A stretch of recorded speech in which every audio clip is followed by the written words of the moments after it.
This is a reading of the Pennsylvania Emergency Preparedness Guide issued by the Pennsylvania Emergency Management Agency, revised June 20th, 2017. Be informed, be prepared, be involved. www.ready.pa.gov. The table of contents.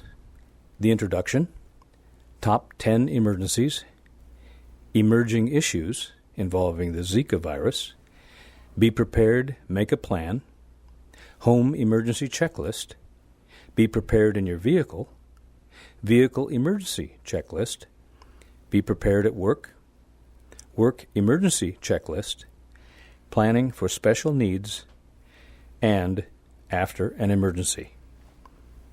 Why prepare now for emergencies? Emergency workers will help after a disaster strikes, but they may not be able to reach everyone right away. That is why it's so important to be ready to survive on your own for at least 3 days during an emergency.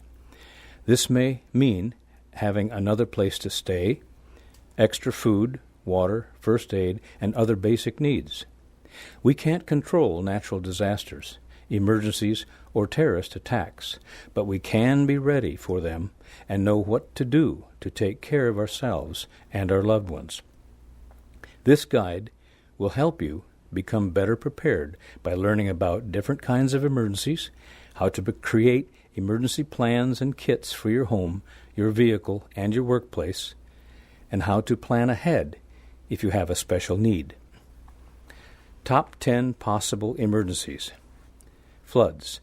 Flooding is the most common natural disaster in Pennsylvania and can happen in different ways. Some floods start slowly during a long period of rain, or if warm air follows heavy snowfall.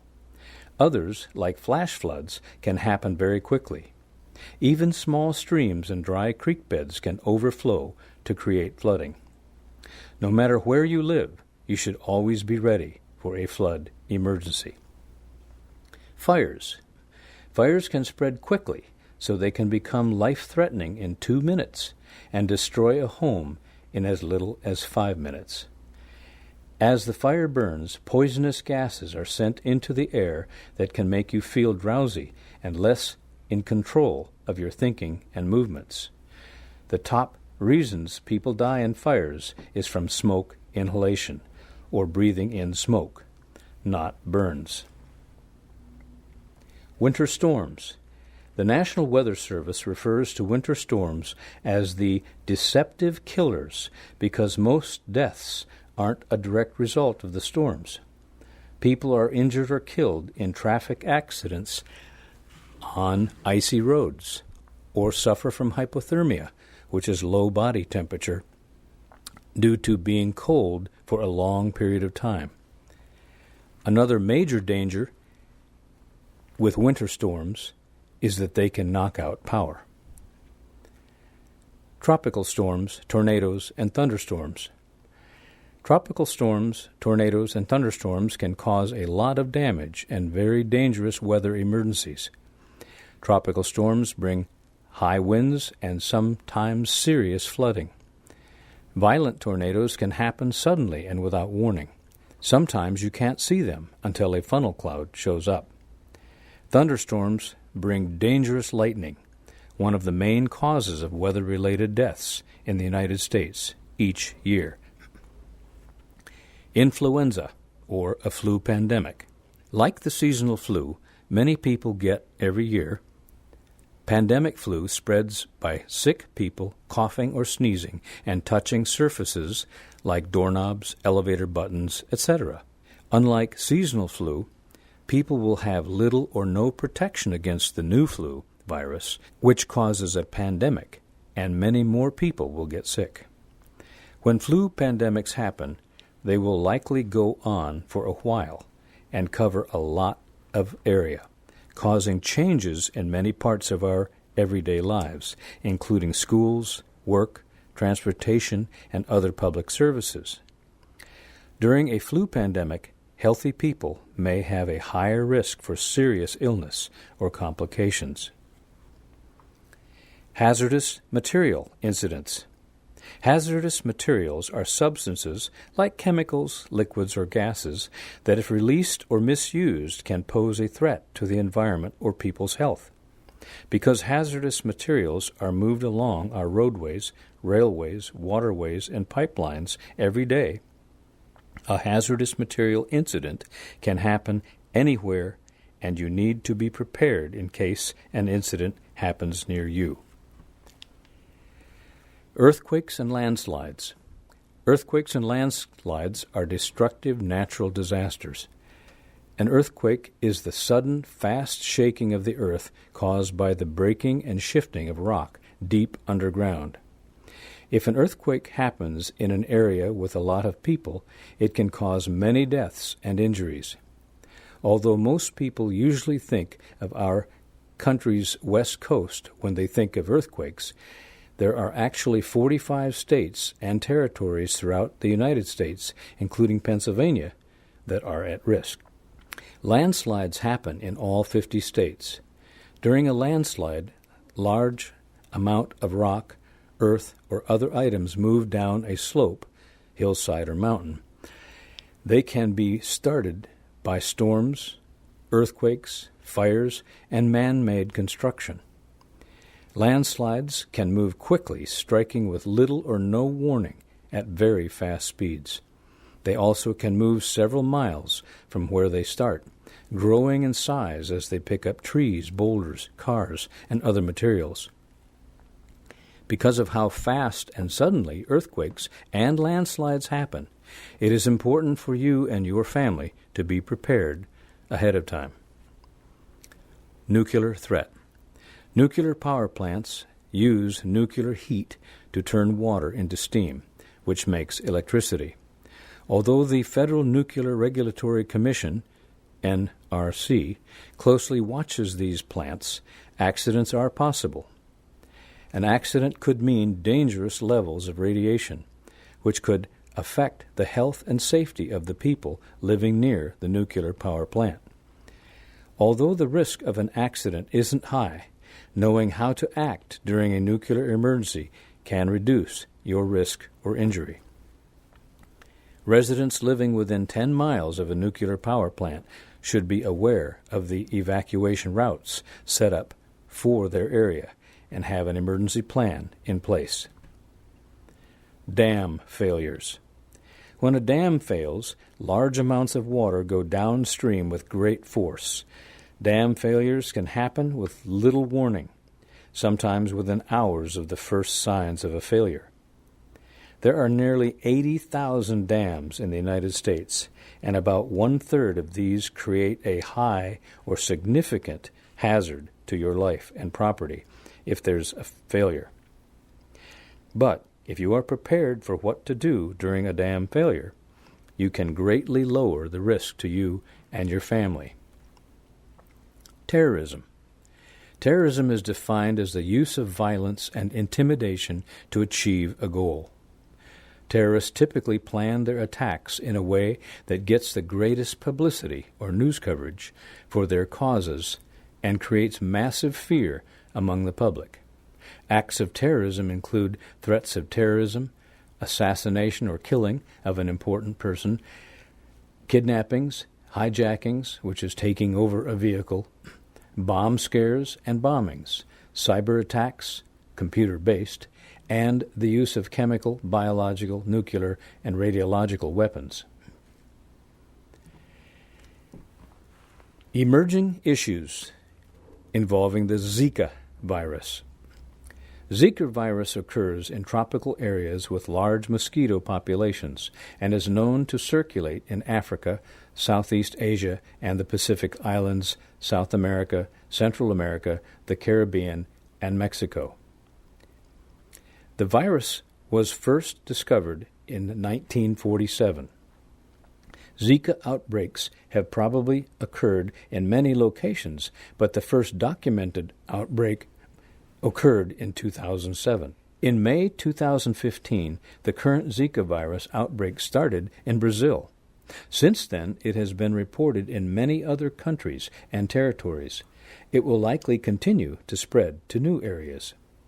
Zika virus is mainly spread from the bite of an infected mosquito to a person. Zika virus can spread through sexual contact from a male partner who has been infected with Zika virus. Although less common, Zika virus can also be spread from a mother to a baby during pregnancy or during the time of birth or through blood transfusion. Symptoms, diagnosis, and treatment. Symptoms. Most infected people do not have any symptoms at all. If symptoms do develop, they are usually mild and last for 2 to 7 days. Typical symptoms can include fever, rash, muscle and or joint pain, conjunctivitis, which is red eyes, and headache. Severe illness requiring hospitalization is uncommon. Deaths from Zika virus are rare. However, pregnant women who are infected with Zika virus have a greater risk of babies born with microcephaly, a birth defect where the baby's head is smaller than expected, or other birth defects. In past outbreaks, there have also been rare reports of Guillain-Barré syndrome and other neurological conditions. Diagnosis. Symptoms of Zika virus are similar to several other diseases, so diagnosing it involves testing blood and or urine. Rarely, other specialized testing is done in connection with childbirth. See your health care provider if you develop the symptoms described above and have visited an area where Zika is found. Tell your provider when and where you traveled. Healthcare providers will coordinate with the Pennsylvania Department of Health, and blood samples will be sent to the CDC as appropriate. Zika tests are also being offered by some commercial clinical laboratories. Treatment. There are no vaccines or medications available to prevent or treat Zika virus. If you are ill with symptoms of Zika virus, call your healthcare provider. Be prepared at home. If an emergency happens, it is important to have a plan of action for you and your family. Creating an emergency contact list, making a plan for your family, and having an emergency kit on hand are the most important things you can do to be prepared. How to make a family emergency plan. Your family may not be together when an emergency happens, so it is important to know how you will contact one another and how you will get back together and what you will do in case of an emergency. Below are tips to help you make an emergency plan for your family. Remember, your emergency plan should be looked at and updated several times a year. 1. Meet with your family members and talk about the dangers of different emergencies, including things like floods, severe weather, nuclear accidents, and flu pandemics. 2. Discuss how you and your family will respond to each possible emergency. 3. If your family is not together when an emergency happens, discuss ahead of time who will pick up the children and where you will meet if an evacuation is ordered. You should plan to meet as far away from the danger area as possible. 4. Discuss what to do in case the power is out or someone is hurt. 5. Draw a floor plan or map of your home. List escape routes from each room. 6. Learn how to turn off the water, gas, and electricity at main switches of your home. If for any reason you turn off the natural gas service to your home, call your gas company to have it turned back on when the emergency is over. Do not try to restore service yourself. 7. Put emergency contact numbers near all telephones. Pre-program emergency numbers into phones with auto-dial features. 8. Teach children how and when to dial 911 to get emergency help during an emergency. 9. Teach children how to make telephone calls to trusted friends or relatives if they are not with you during an emergency. Because it is often easier to call long-distance numbers during an emergency than local numbers, one of your emergency contacts should be from outside your area. 10. Tell family members to turn on the radio, the weather radio, or television for emergency information. 11. Pick 2 meeting places, a place near your home and a place outside your neighborhood, in case you cannot return home after an emergency. 12. Take a basic first aid and CPR class. Contact the American Red Cross for more information at www.redcross.org or call 1-800-RED-CROSS, 1-800-733-2767. 13. Keep important family documents and recent photos, including photos of your pets, in a waterproof and fireproof safe. Inexpensive safes can be bought at most hardware stores. Every year, photocopy the front and back of cards in your wallet and place a copy in your safe and in your emergency kit. 14. Consider joining a Community Emergency Response Team, CERT, that prepares people to help themselves and their families in their neighborhood in the event of a disaster in their community. Through CERT, citizens can learn about disaster preparedness and receive training in basic disaster response skills, such as fire safety, light search and rescue, and disaster medical operations. Home Emergency Checklist Kit. Your home emergency kit should have food, bottled water, and supplies to live on for at least 3 days or longer. Keep your emergency kit in the same place in your home in an easy-to-carry container in case you need to leave quickly. Make sure that all family members know where the emergency kit is kept. Below is a checklist of items that you should include in your emergency kit. As you start your kit, include items that best suit your family's unique needs. Bottled water. Every person in your family needs at least 1 gallon each day for drinking and bathing for at least 3 days. Food. At least a 3-day supply that won't spoil. Battery-powered radio and extra batteries. Flashlights, 2, and extra batteries for each. First aid kit. Include sterile adhesive bandages, different sizes. Sterile butterfly bandages or steri strips. Sterile gauze pads. Triangular bandages. Hypoallergenic adhesive tape. Antibacterial wet wipes.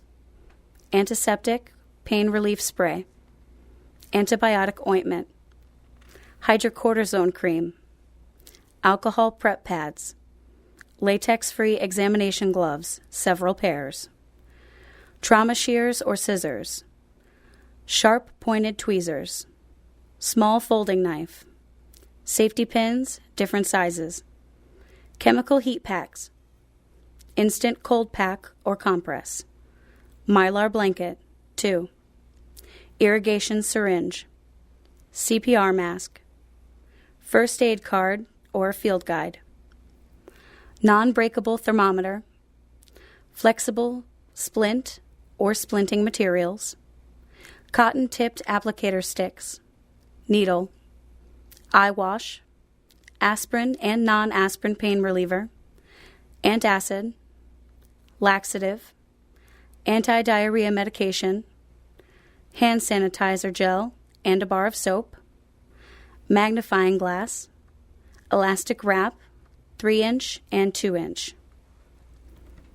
You will also need to include sturdy shoes or work boots, heavy socks, at least 2 pairs, hats and gloves, water purifying tablets, extra clothing, blankets, and rain gear, cash, because ATMs may not work during an emergency. Tools and supplies you may want to consider. A case, nylon bag or fanny pack. Mess kits or paper cups, plates, plastic utensils. Non-electric can opener. Propane cooking stove. Pot and pan for cooking. Aluminum foil. Multi-purpose tool or utility knife, small fire extinguisher, paper and pencil or a pen, tent, plastic sheeting and duct tape to shelter in place, to be used when directed, pliers or wrench, pry bar, compass, light sticks, signal flare, whistle, needles and thread, scissors, matches in a waterproof container or bag, plastic storage containers or plastic storage bags, medicine dropper, dust mask for dust debris, hard hat, work gloves, battery-powered fan. Also include extra keys for the car and house, nylon cord, portable generator if possible, spray paint, toilet paper, facial tissue, and paper towels, wet wipes, personal hygiene items such as toothbrush, toothpaste, deodorant, etc., feminine supplies, plastic garbage bags and ties, disinfectant, soap, towels and washcloths, household chlorine bleach, small shovel, plastic bucket with tight lid for an indoor toilet. Additional special items for children: baby formula, food for at least 3 days, diapers for at least 3 days, bottles for at least 3 days, powdered milk for at least 3 days, medications for at least 1 week, games and activities, special toys for comfort, wet wipes, extra set of clothes, check sizes every 3 months, anti-rash ointment, emergency contact information in case you are separated from loved ones during an emergency, blankets. For adults, 1 week minimum supply of any prescription drugs, heart, high blood pressure, insulin, etc. Denture needs, contact lenses and supplies, extra eyeglasses, playing cards and books, lip balm and sunscreen. For people with special needs and older Pennsylvanians, 1 week minimum supply of prescription medication and dosage information, including inhalers, insulin, etc. Medical equipment and information on how it's used, extra eyeglasses, contacts, and hearing aids, extra batteries for medical equipment, hearing aids, wheelchairs, portable oxygen units, etc. For pets and or service animals, at least 3 days' worth of pet food, bottled water, and supplies for your service animal or pet, medications and medical records, pet first aid kit, extra leash and collar with ID tags, dishes and or bowls, cat litter or pan, copies of licenses, name and phone number of veterinarian, microchip or tattoo number, toys, treats, bedding, paper towels, and cleanup bags. Important documents, folder and waterproof container. Recent family photos including photos of pets. Copies of Medicare or Medicaid and health insurance cards. Copies of birth certificates. Copies of driver's licenses. Copies of homeowner and car insurance policies. Bank account numbers. Cash. Local and state maps. Prepaid phone cards. Be prepared in your vehicle. To be able to act quickly in any disaster, your emergency planning should cover every possibility. Many times an emergency may happen while you're driving, or you may need to evacuate or leave at a moment's notice. If this happens, it's important to have an emergency plan for your vehicle. How to prepare for an emergency in your vehicle. 1. Keep a kit of emergency supplies in your car. This kit should have food, water, first aid supplies, and any other supplies. Find a complete checklist of emergency supply items for your vehicle below. 2. Have your emergency plan ready for communicating and getting back together with your family if you have been separated during a disaster. 3. Keep a full tank of gas in your car if an evacuation seems possible or likely. Gas stations may be closed for emergencies and unable to pump gas during power outages. Plan to take 1 car per family to reduce traffic and delays on the roads. 4. If you are evacuating in your vehicle, leave early enough so that you are not trapped by severe weather or poor air quality. Follow recommended evacuation routes. Avoid shortcuts as they may be blocked. Watch out for down power lines and washed out roads and bridges. Do not drive into flooded areas. Vehicle emergency kit checklist. Flashlights and batteries, battery-operated radio, jumper cables, extra cell phone batteries and charger, snow shovel, matches and candles, first aid supplies, blanket, extra warm clothing, gloves and boots, ice scraper, sand, bottled water and foods that won't spoil, anything else you may need for others in the vehicle, special medication, baby supplies, pet food, etc. Be prepared at work. Emergencies can strike anyone, anytime, anywhere. If a disaster should happen while you're at work, you need to have a plan. How to prepare for emergency at workplace. 1. Know your workplace emergency plan and alert system. 2. Participate in fire drills and don't ignore the fire alarms. 3. Make sure you know how to get to the stair exits. 4. Know who your fire marshals are. 5. Keep an emergency supply kit, see below, at your workplace. 6. Know locations of common emergency equipment, including AEDs, automated external defibrillators, and a first aid kit. 7. Take first aid and CPR classes. Work emergency kit checklist. Talk to your coworkers about what emergency supplies the company can provide, if any, and which ones you should consider keeping on hand. Recommended emergency supplies include the following. Bottled water. Every person needs at least 1 gallon every day for drinking and bathing. Food. At least a 3-day supply of foods that won't spoil. Battery-powered radio and extra batteries. Flashlight and extra batteries. First aid kit. Whistle to signal for help. Dust or filter masks. Wet wipes. Wrench or pliers to turn off utilities.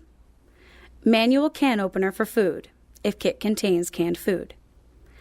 Plastic sheeting and duct tape to seal the room, to use when directed. Garbage bags and plastic ties.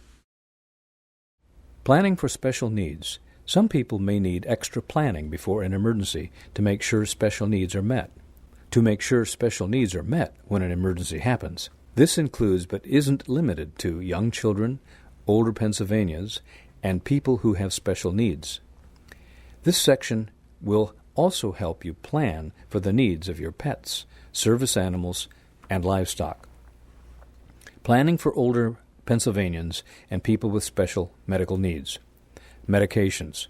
Always have at least 1 week supply or more of all your medicines. Store your medicines in one place in their original containers. Have a list of all of your medications and include the name, dose, how often you take it, and the name of the doctor prescribing it. Periodically check expiration dates on medical supplies and batteries to be sure they are in working condition. Medical supplies. If you use medical supplies such as bandages, ostomy bags, and syringes, have an extra 3-day supply available. Periodically check medical supplies and batteries to be sure that they are in working condition. Intravenous, IV, and feeding tube equipment. Know if your infusion pump has battery backup and how long it will last in an emergency. Ask your home care provider how to infuse without electricity in case of a power outage. Have written operating instructions attached to all equipment. Oxygen and breathing equipment. If you use oxygen, have an emergency supply for 3 days or more. Oxygen tanks should be firmly braced so they do not fall over. Check with your medical supply company regarding bracing directions. If you use breathing equipment, have a 3-day supply or more of tubing, solutions, medications, etc. Electrically powered medical equipment. For all medical equipment needing electrical power, such as beds, breathing equipment, kidney dialysis equipment, or infusion pumps, check with your medical supply company and get information regarding a backup power source, such as a battery or generator. Check with your local utility company to determine that backup equipment is properly installed. Emergency go bag. Have a bag packed at all times in the event you need to leave your home, with a medication list, medical supplies for at least 3 days, copies of important medical papers such as insurance cards, advance directives, power of attorneys, etc., and when you leave your home, be sure to take refrigerated medications and solutions. Planning for people with disabilities. Medical supplies. If you use battery-operated wheelchair, life support system, or other powered equipment, call your power company before an outage happens. Many utility companies keep a list and map of the locations of power-dependent customers in case of an emergency. Ask them what other options are available in your area. Contact the customer service department of your local utility companies to learn if this service is available in your community. If you use a motorized wheelchair or scooter, have an extra battery. A car battery also can be used with a wheelchair, but will not last as long as a wheelchair's battery. If possible, store a lightweight manual wheelchair for backup. Assisting people with disabilities in a disaster. People with disabilities often need more time than others to make necessary arrangements during an emergency.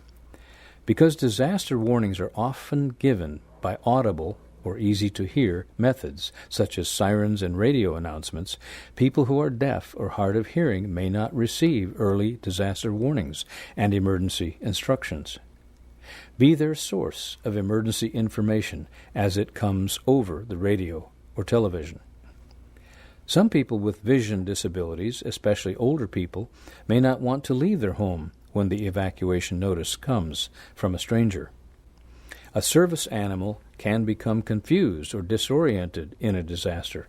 People who are blind or partially sighted may have to depend on others to lead them, as well as their service animal, to safety during a disaster. Service animals are allowed to stay in emergency shelters with owners. Check with your local American Red Cross chapter or your emergency management officials for more information. People with mobility disabilities are often worried about being dropped when being lifted or carried. Find out the best way to move someone in a wheelchair and what exit routes from buildings are best.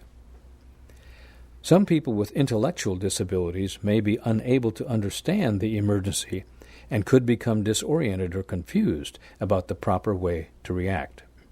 Many respiratory illnesses can be made worse by stress. In an emergency, oxygen and respiratory equipment may not be readily available. People with epilepsy, Parkinson's disease, and other conditions often have very strict medicine needs that cannot be interrupted without serious consequences. Some may be unable to communicate this information in an emergency. Planning for people who are deaf or hard of hearing. Medical supplies. Have extra batteries for hearing aids and implants and keep them in your emergency kit supplies. Maintain TTY batteries. Consult your manual. Store extra batteries for your TTY and light phone signaler. Check the manual for proper battery maintenance. Store hearing aids in the same locations so they can quickly be found and used during a disaster. For example, consider keeping them in a waterproof container by your bedside, attached to the nightstand or bedpost with a string or Velcro. Missing or damaged hearing aids will be hard to replace or fix immediately after a major disaster. Communication. Determine how you will communicate with emergency personnel if there is no interpreter or if you do not have your hearing aids.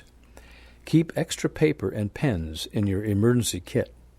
Consider carrying a printed copy of key phrase messages with you, such as, quote, "I speak American Sign Language, ASL, and need an ASL interpreter," end quote. "I do not write or read English. If you make announcements, I will need to have them written or signed." Install both audible, easy to hear, and visual smoke alarms that are battery operated. Planning for people with intellectual disabilities. Before, during, and after a disaster. Practice what you do during and after a disaster. Practice leaving places where you spend time, at your job, your home, school, etc., until you are sure you know what to do during and after a disaster. Keep a written emergency plan with you and in several locations. Make sure your emergency plan is easy to read and understand. After a disaster, information often comes at you quickly. Think through ways to do things you will need to do after a disaster. A small tape recorder, calendar with room for notes, to-do lists, etc. will help you remember things. Give copies of your written emergency plan to the people in your personal support network. Communication. Think through what a rescuer might need to know about you and be ready to say it briefly, or keep a written copy with you that says things like, "I cannot read, I supplement my hearing with another communication device, I can point to some pictures or key words which you will find in my wallet or emergency supply kit. I may have difficulty understanding what you are telling me. Please speak slowly and use simple language. I forget easily. Please write down information for me." Planning for people who are blind or who have visual disabilities. Medical supplies. If you use a cane, keep extras in the same location at your job, home, school, volunteer site, etc., to help you move around. Keep a spare cane in your emergency kit. If helpful, mark emergency supplies with large print, fluorescent tape, or braille. Alternate mobility cues. If you have low vision, place battery-operated security lights in each room to light your way. These lights plug into electrical wall outlets and light up automatically if there is a loss of power. They will, depending on type, continue to operate automatically for 1 to 6 hours and can be turned off manually and used as a short-lasting flashlight. Store high-powered flashlights with wide beams and extra batteries. If you wear soft contact lenses that have to be cleaned using electricity, you should have another way to clean them during a power outage. Service animals may become confused, panicked, frightened, or disoriented during and after a disaster. Keep them safely confined or securely leashed or harnessed. A leash or harness is an important item for managing a nervous or upset animal. Be prepared to use other ways to move around until your service animal has calmed down. Plan for possibly losing the auditory or hearing clues you usually rely on after a major disaster. An example would be audible street crossings, etc. Planning for children. Make sure your emergency kit includes enough baby formula, baby food, diapers, bottles, toys, and games to keep your children safe and comfortable after a disaster. If children go to preschool, daycare, or school, it is important for parents or guardians to know the school's emergency plan. Review and update information on your child's emergency card often. Allow a trusted friend or relative that lives near you to pick up your children from school in case you are unable to travel to the school after a disaster. Tell trusted neighbors when your children are home alone so they can take care of them if you are not there when a disaster happens. People who can help. An important part of being prepared for a disaster is planning ahead with family, friends, and neighbors. Know who could walk to your home to help you if other kinds of transportation, like buses, are not working. Talk about your disaster plans with your home health care provider. Ask your local fire department or your emergency management agency if they keep a list of people with special medical needs. If they do, make sure the information they have for you is up to date. If you need electricity for your medical equipment, notify your local power company before a disaster strikes. Some companies will first help those with special medical needs during a disaster. Keep a list, names and phone numbers of people who can help. Family or friends, neighbors, doctor, home care provider, pharmacy, local hospital, medical suppliers. Consider starting or being part of a community emergency response team. Planning for pets, service animals, and livestock. If you have pets, service animals, or livestock, it's important to include them in your emergency planning. As you begin to think about your disaster preparedness for your animals, keep in mind what's best for you is usually what's best for your animals. If you evacuate your home, do not leave your animals behind.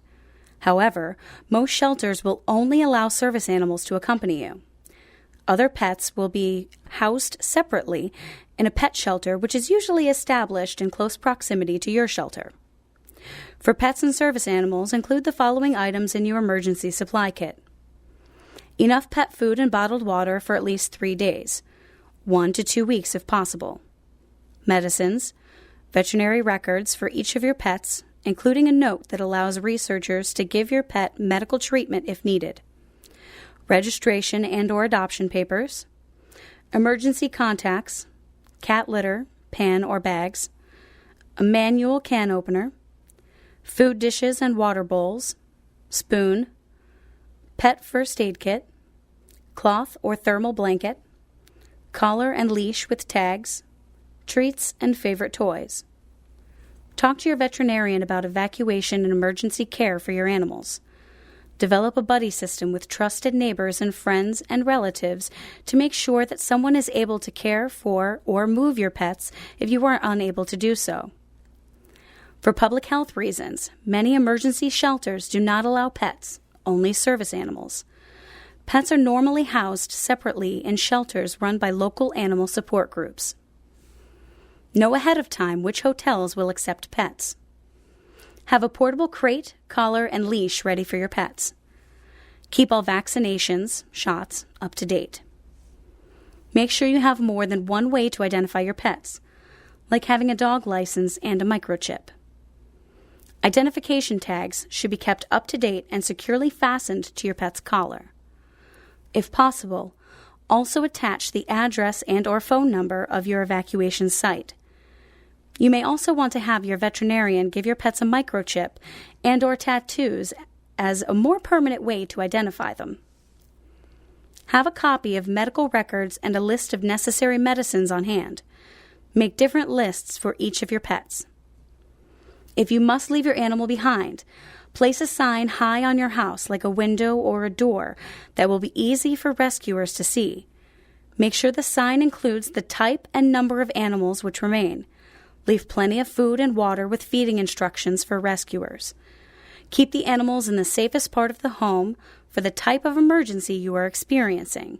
For example, if flooding is likely, do not keep your animals in the basement. Livestock. Prepare an evacuation plan for livestock. Your plan should include a list of rescuers such as trucks, trailers, pasture, and/or feed, which might be needed in an evacuation. The plan should also list a person or persons, along with their phone numbers, who will be able to unlock gates and doors and make it easy for emergency workers to reach your animals. Have halters and leads and straps available. Have a copy of medical records and a list of necessary medicines on hand. Make different lists for each of your animals. If you must leave animals behind, place a sign high on the building like a window or door that will be easy for rescuers to see. Make sure the sign includes the type and number of animals which remain. Leave plenty of food and water with feeding instructions for rescuers. For groups whose needs may not be met by traditional service providers, they can reach out to the Pennsylvania State Animal Response Team. For more information, visit www.pasart.us. After an emergency. After an emergency is over, there can still be danger. When you plan what you will do before and during an emergency, be sure to include a plan for afterward as well. What you do next can save your life and save the lives of others. Stay calm. Help family members and neighbors who may need help. Check the area around you for safety.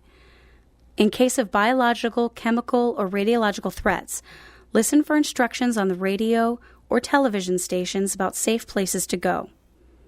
Some natural hazards, like severe storms or earthquakes, may continue to happen over the next several days. Continue to be careful and follow safety instructions. Stay tuned to your local emergency stations. Information may change quickly after a major disaster, so listen regularly for updates. If the power is still out, listen to a battery-powered radio, television, or car radio. Wash small wounds with soap and water to help prevent infection. Use bandages and replace them if they become dirty, damaged, or soaked through with water. Unless told by officials to evacuate the area, stay off the road so that emergency vehicles like ambulances and fire trucks can quickly get where they need to go. Avoid using the telephone, cellular, or landline if a large number of homes in your area have been affected by the disaster. Emergency responders need to have the telephone lines available so that they can quickly respond to help people. During the immediate post-disaster time period, only use the telephone to report life-threatening conditions or to call your out-of-town emergency contact. Turn off sensitive electrical equipment such as computers, DVD players, and televisions to prevent them from being damaged when electricity is restored. You should also turn off major electrical and gas appliances like stoves, refrigerators, and washing machines that were on when the power went off to help prevent power surges when the electricity comes back on. Keep the refrigerator and freezer door closed as much as possible to keep the cold in. The Center for Disease Control and Prevention has more information on food and water safety after the disaster. Do not use the stove to heat your home. This can cause a fire or a deadly gas leak. Use extreme caution when driving. If traffic signals are out, treat each signal as a stop sign. Come to a full stop at every intersection and look around before driving through it. Do not call 911 to ask about a power outage or to get other information about the emergency. Even during or after a disaster, 911 should be used only for emergencies. In case of a power outage, use battery-operated equipment to listen to the news and radio stations for updates. Children need attention after an emergency. Encourage children to talk about their fears. Let them ask questions and tell you how they're feeling. Listen to what they say as a family when possible. Reassure them with love. Reassure them that they're safe and answer their questions honestly. Tell them in simple language what's happening. Tell them that they are not responsible for what happened.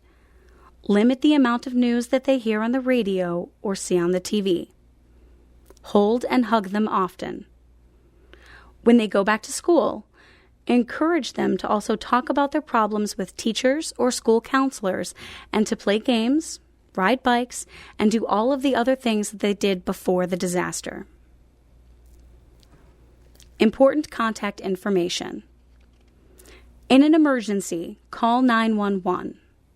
There are many things you can do to help your family and community be prepared for a public health emergency.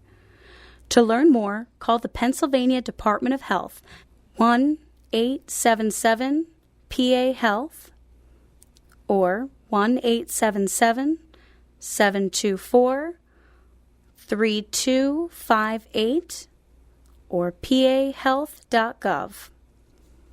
Pennsylvania Emergency Management Agency, www.pa.gov. ready.pa.gov.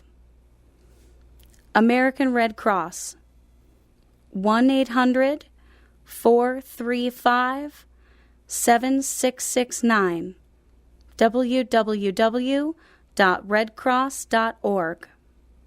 Ready America, www.ready.gov. Pennsylvania Poison Control Centers 1-800-222-1222. Butler County Emergency Management Agency 724-284-5211. Emergency Management Agency, the EMA, Department of Health, the DOH contact list. It is important to know who in your community will be able to help during a disaster, particularly if you have special needs. Your county emergency management agency can help you get ready for emergencies before they happen. For further information, contact www.ready.pa.gov on all the readings. This reading was provided by the PA Volunteers at pavolunteers.org.